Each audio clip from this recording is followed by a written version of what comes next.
ওয়া রাহমাতুল্লাহ। ইন্নাল হামদুলিল্লাহ নাহমাদুহু ওয়া নাস্তাঈনুহু ওয়া নাস্তাগফিরুহ ওয়া নাউযু বিল্লাহি মিন শুরুরি আনফুসিনা মান ইয়াহদিল্লাহু ফালা মুদিল্লা লাহু। আম্মা বা'দ।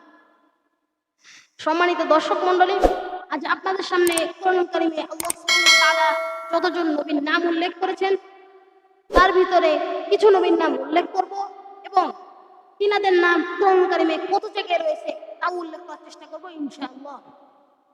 সর্বপ্রথম নবী হচ্ছে হযরত আদম আলাইহিস সালাম। তিনার নাম কোরআনুল কারীমে মোট 25 জায়গায় এসেছে। তারপরে হযরত নূহ আলাইহিস সালাম, তিনার নাম কোরআনুল কারীমে মোট 43 জায়গায় আল্লাহ সুবহানাহু ওয়া তাআলা বলেছেন। তারপরে হযরত ইদ্রিস আলাইহিস সালাম, যার নাম কোরআনুল কারীমে 2 স্থানে রয়েছে।